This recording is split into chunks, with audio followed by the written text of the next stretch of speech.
Hello students, education platform आपके अपने YouTube channel साफिज smart classes में आपका स्वागत है। और हम पढ़ रहे हैं विद्युत आवेश तथा विद्युत क्षेत्र नाम का चैप्टर, जिसका लेक्चर नंबर 11 आपके सामने आ चुका है। इससे पहले जो हमने लेक्चर नंबर 10 पढ़ा है, उसका हमने घनकोण विद्युत फ्लक्स के बारे में बहुत अच्छे से डिस्कस किया। और आज जो स्लाइड से आपको पता चल जाता, मैंने पहले ही बताया आपको, स्लाइड से पता चला आज का जो मेन टॉपिक क्या है, गॉस की प्रमेय अथवा गॉस का नियम। आज का बेहद इंपॉर्टेंट टॉपिक होने वाला है, जो बोर्ड एग्जाम में 4 मार्क्स या 5 मार्क्स में काफ़ी बार मालूम किया गया है। तो टाइम खराब नहीं करते हुए वीडियो को अपने स्टार्ट करते हैं। वीडियो छोटा होगा, लगभग 15 से 16, 17, 18 मिनट तक का, तो वीडियो में बने रहिएगा और वीडियो को पूरा देखिए। देखिए, वीडियो को आप पूरा देखेंगे तभी आपको टॉपिक समझ में आएगा। और इस टॉपिक के बाद स्टार्ट होगा गॉस की प्रमेय के अनुप्रयोग, जो बोर्ड एग्जाम में आने के लिए बहुत ज़्यादा इम्पोर्टेंट है। और आपको पता ही है, यूपी बोर्ड की डेट शीट आ चुकी है, आपके 24 मार्च से एग्ज़ाम स्टार्ट हैं। तो टाइम खराब नहीं करते हुए अपनी स्टडी कीजिए और फोकस कीजिए। बाकी काम तो सब चलते रहते हैं, लेकिन जो फिलहाल टाइम है आपका, वो स्टडी का टाइम है। और आप एजुकेशन लाइन में हैं तो आपको स्टडी पे सबसे ज़्यादा ध्यान देना चाहिए। तो टाइम खराब नहीं करते, स्टार्ट करते हैं। देखिएगा, आज का टॉपिक हमारा गॉस की प्रमेय। देखिए क्या होता है, यह गॉस का नियम। इस नियम के अनुसार, इस नियम के अनुसार, इस नियम के अनुसार किसी बंद पृष्ठ से गुजरने वाला, किसी बंद पृष्ठ से गुजरने वाला विद्युत फ्लक्स फाई ई परिबद्ध उस पृष्ठ द्वारा परिबद्ध कुल आवेश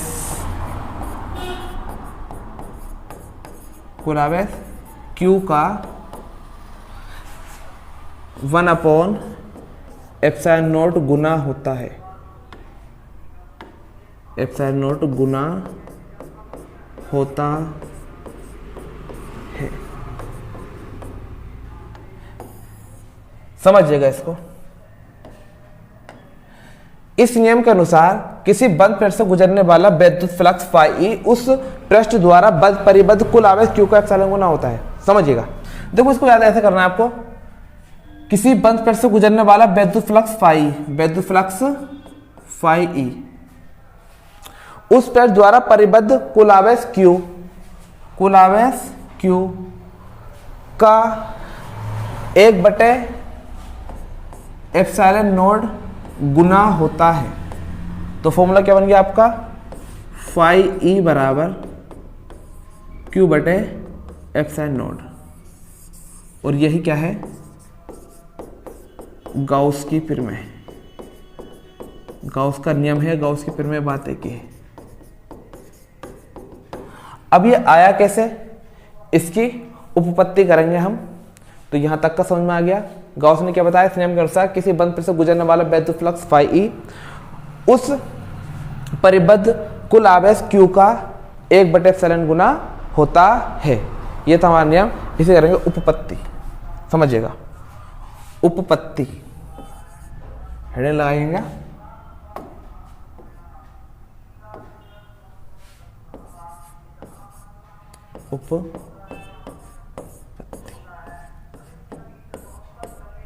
समझो,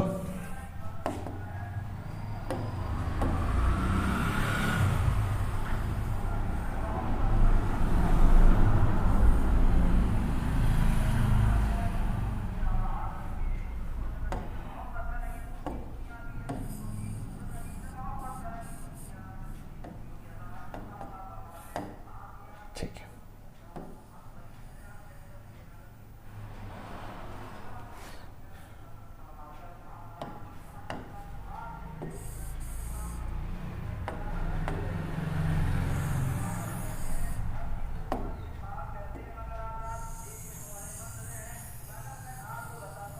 ये आपका कोई बंद पृष्ठ है, इसके अंदर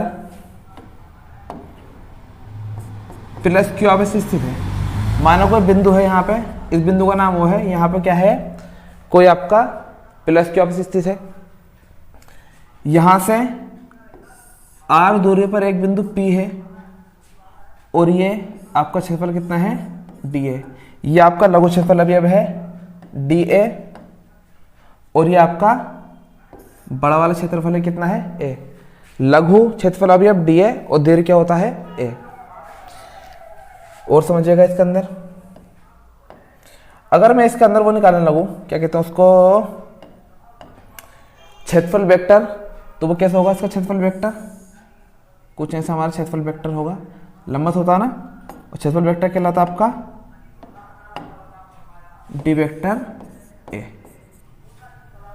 तो इतना सिंपल सा है, बस इसके लिए पहले लघु क्षेत्रफल अवयव के लिए वैद्युत फ्लक्स निकालेंगे और बाद में निकालेंगे संपूर्ण क्षेत्रफल अवयव के लिए वैद्युत फ्लक्स।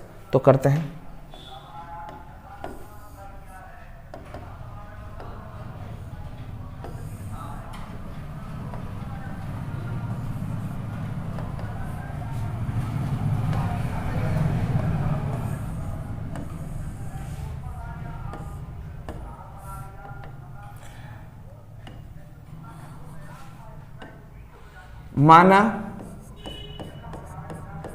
माना कोई प्लस क्यू आवेश, माना कोई प्लस क्यू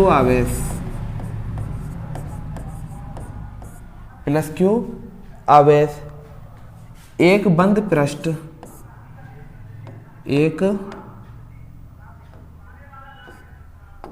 एक बंद पृष्ठ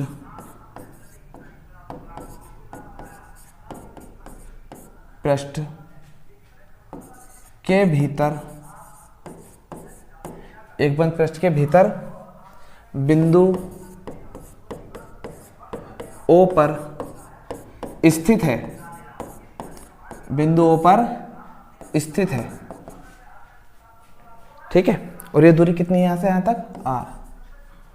बिंदु O से r दूरी पर एक बिंदु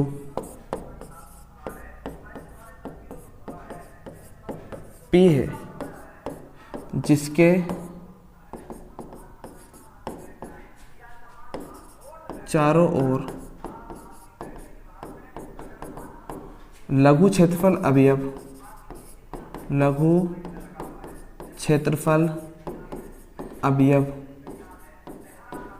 dA है, ठीक है।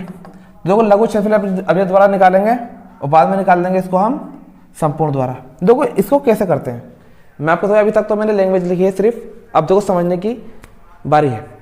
देखो पहले क्या करते हैं हम, लघु क्षेत्रफल अवयव द्वारा वैद्युत फ्लक्स निकालते हैं। लघु क्षेत्रफल अवयव का क्या कर देते हैं, समाकलन कर देते हैं, तो हमें संपूर्ण क्षेत्रफल अवयव के लिए वैद्युत फ्लक्स निकल जाता है। और हम क्या कर रहे हैं, गॉस की प्रमेय की उत्पत्ति कर रहे हैं। जो गॉस की प्रमेय ने क्या बताया उसने, किसी बंद पृष्ठ से गुजरने वाला वैद्युत फ्लक्स फाई ई उस पृष्ठ द्वारा परिबद्ध कुल आवेश क्यू का 1/ε गुना होता है। क्यू बराबर एप्सिलॉन, फाई बराबर क्यू बटे एप्सिलॉन नॉट। ये हमें क्या करना है, प्रूफ करना है। तो समझिएगा, देखो लघु क्षेत्रफल अवयव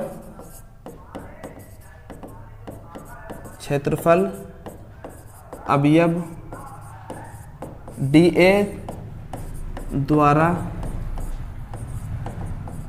वैद्युत फ्लक्स फॉर्मूला होता है d फाई ई बराबर vector E into D vector A, और vector E into D vector A क्या होता है, EDA कोस थीटा। क्या होता है, EDA cos theta. Generally formula है, देखो अगर आपका वेक्टर A है डॉट वेक्टर B है तो क्या बन जाता है, AB कोस थीटा बन जाता है। तो इससे बनाएंगे हम ये वेक्टर इंटू डी वेक्टर की जगह EDA कोस थीटा लगाएंगे। यहाँ पे d फाई ई बराबर E d A cos theta, समीकरण नंबर 1।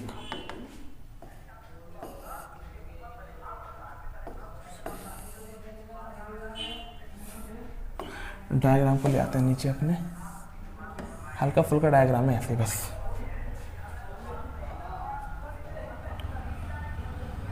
क्या हो जाएगा?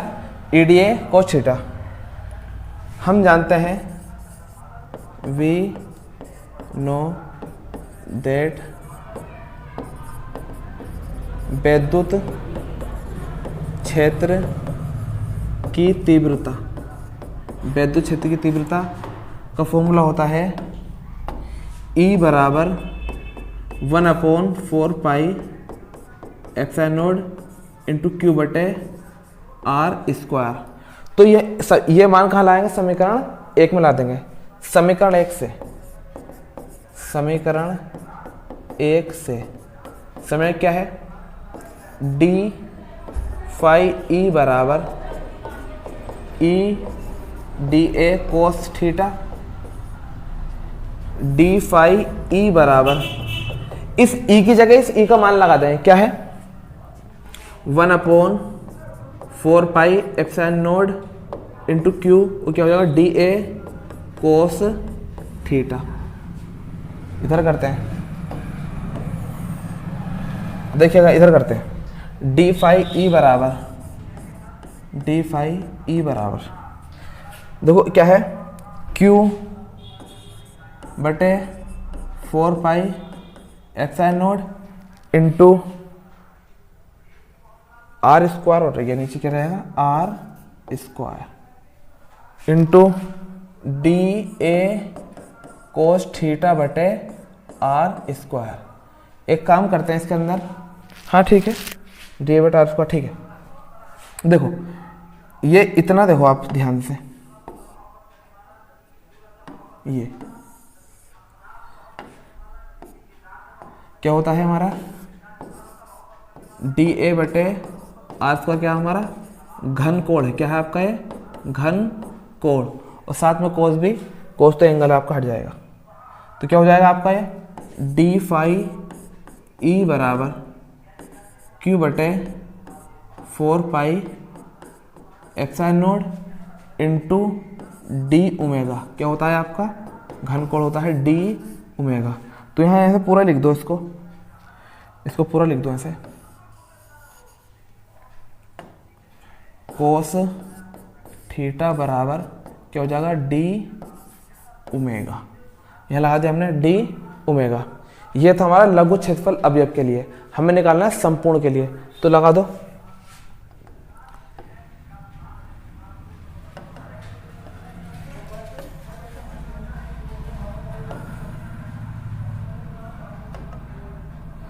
ठीक है, कर देंगे। संपूर्ण, इसको साइड में देते हैं। संपूर्ण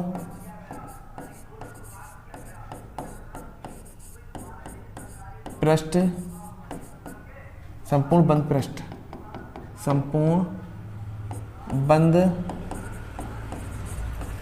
पृष्ठ के लिए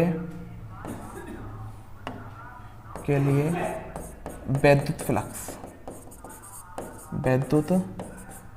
फ्लक्स क्या होगा? फाई ई बराबर integration d phi E, phi E बराबर सरफेस इंटीग्रेशन डी फाई का मान क्या है? Q upon 4 pi epsilon naught into d omega.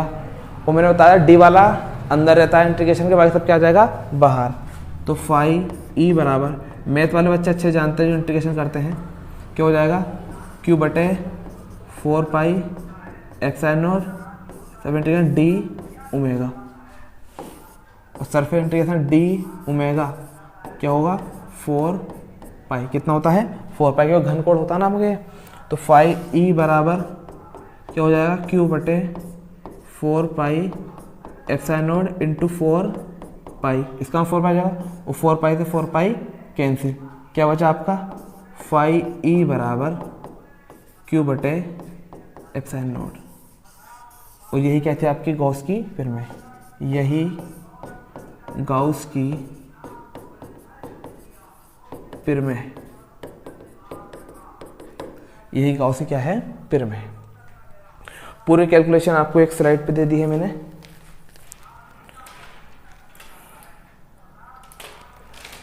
ठीक है, तो पूरा आर्टिकल आपके सामने हो चुका है। यही गॉस की प्रमेय की थी आपके सामने।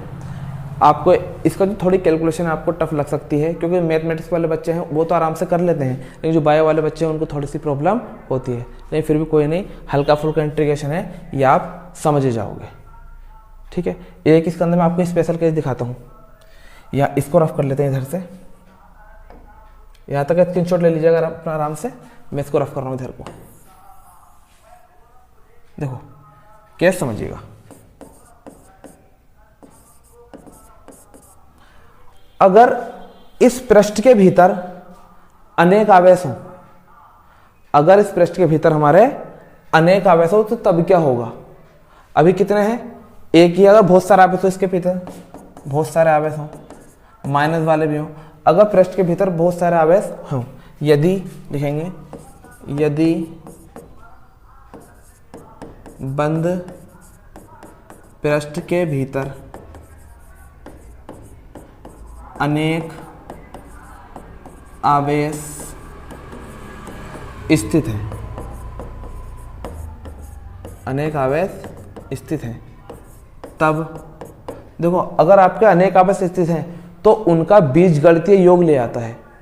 क्या ले आता है, उनका बीजगणितीय योग। तो तब फॉर्मूला बनेगा हमारा फाई ई बराबर जो आपका आवेश है ना क्यू, इसका बीज, देखो बहुत सारा आवेश तो इनके लेगा बीजगणितीय योग सिग्मा क्यू, सभी आवेश इसके अंदर शामिल हो जाएंगे बटे एप्सिलॉन नॉट, बटे एप्सिलॉन नॉट। ये आ जाएगा आपके सामने फॉर्मूला, यदि आपके बहुत सारे आवेश स्थित हैं तब। तो ये आपका पूरा आर्टिकल हो चुका है। तो वीडियो पसंद आए तो लाइक कीजिए, चैनल पर न्यू है तो सब्सक्राइब कीजिए। मैं ऐसे वीडियो आपके लिए लाता रहूँगा। और हाँ, अभी देखिए आपका 1 या 2 दिन में बोर्ड एग्जाम की तैयारी वाली वीडियो आएंगी, उसके अंदर आपको इम्पोर्टेंट क्वेश्चन कराए जाएंगे और साथ में न्यूमेरिकल कराए जाएंगे। तो वीडियो में बने रहिएगा और एक एक वीडियो को आपको जरूर देखना है अगर आपको बोर्ड एग्जाम में बहुत अच्छा स्कोर करना है तो तब तक के लिए best of luck my life में from my side, best of luck.